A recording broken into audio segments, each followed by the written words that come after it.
It's Sunday morning with Mark Sainsbury. It's time for Mr. H, Harold Hillman, Dr. H, actually. He's the managing director, leadership coach, author, celebrity speaker, and regular here on Radio Live, the author of The Imposter Syndrome. Harold does a lot of work with businesses, sorting them out, putting them right where they've gone wrong, and, you know, getting everything working. And this morning, he's going to talk to us about bosses being coaches and whether there's a difference. I got to say, Harold, it just sounds a bit new. I mean, you know, they keep changing the sort of the goalposts on this stuff, don't they? As the managers, they're supposed to be hard asses, and they're supposed to be part of the team. Then they're supposed to be this or that, or mentors. What is a boss supposed to be? Well, above and beyond anything else, Mark, I think the key is that the boss has to be him or herself, and so that's the first thing. And there are a lot of models out there to really help a manager who's walking through the door every morning appreciate that. Across the next 8 to 10 hours, you know, they're going to be involved in a number of different conversations. Some of them feel more like manager conversations where you're tracking with a person around their day-to-day deliverables and are things on track and that type of thing. And then some of your conversations are more mentor conversations around, you know, where's your career going? It's this coaching one, Mark, that has picked up a lot of steam, and I think is valid for people to really understand that sometimes what people need is a coach. And somebody who can really support them around, particularly if we put them into stretch and we tell them that we want to help them grow their capability. Hang on. Put them into stretch. Yeah.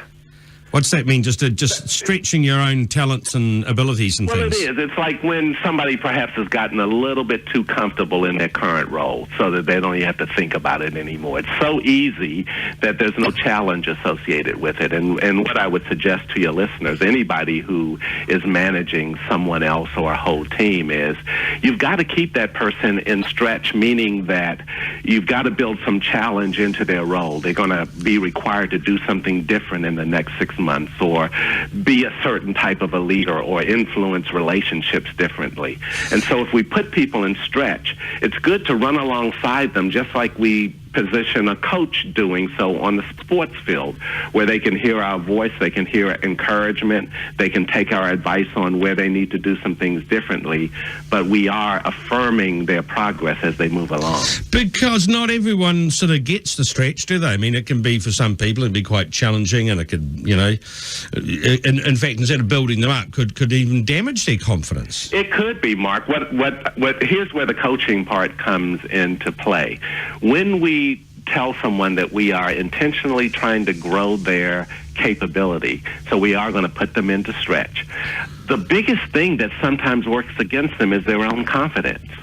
And that's where we miss the opportunity as bosses, that we don't stay close enough to people who are taking a bit of a risk, making themselves a little bit vulnerable with respect to, you know, feedback that suggests that they're not getting it right and those types of things. And sometimes as bosses, we aren't supportive enough around people taking a chance and trying to better themselves. There are going to be some mistakes along the way, but can we be like we are when we are running alongside our own kid who's 4 years old and learning to ride that bicycle, and we let go of it, and there they go, and they can hear our voice and our encouragement as they're proceeding. Harold, have you seen some Kiwi parents at sports games? I have some horror stories. That's not coaching, I tell you. That is. And I was going to say, you said the most important thing when a boss comes in each day is they're going to be themselves. What if they're a drop kick? If they're an absolute drop kick, we don't want them to be themselves, or rather they went home.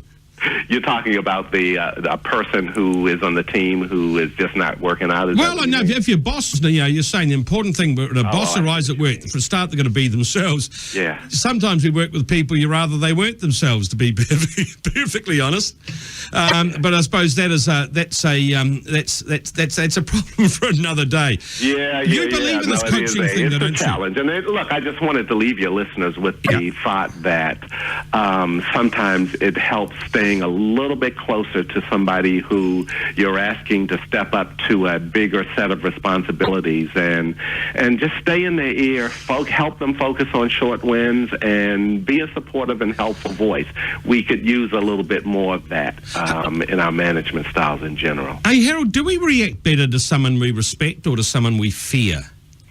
Well, I tell you what, fear works well if you have positional power, meaning that if you're the boss and can fire people, then you can be as intimidating as you want, as long as people feel that, hey, I can put up with this because it's worth the paycheck.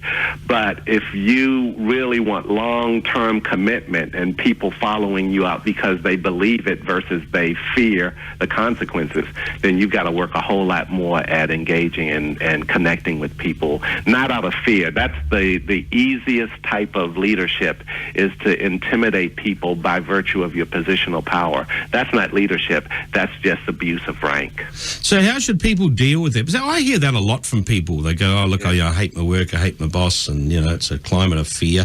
What should they do?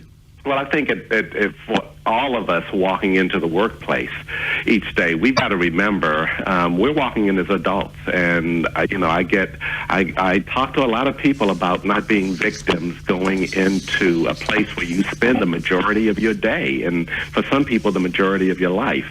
And so even though we have bosses and managers and hierarchy and all of that, we're still adults, and adults have a right to express a view around what's going to make for an optimal role and those types of things. And if bosses get to the point where they're just ordering people around and intimidating and those kinds of things, I hope people feel the option to get up and walk, because there's nothing worse than being a victim in a situation where you don't perceive you have any choice.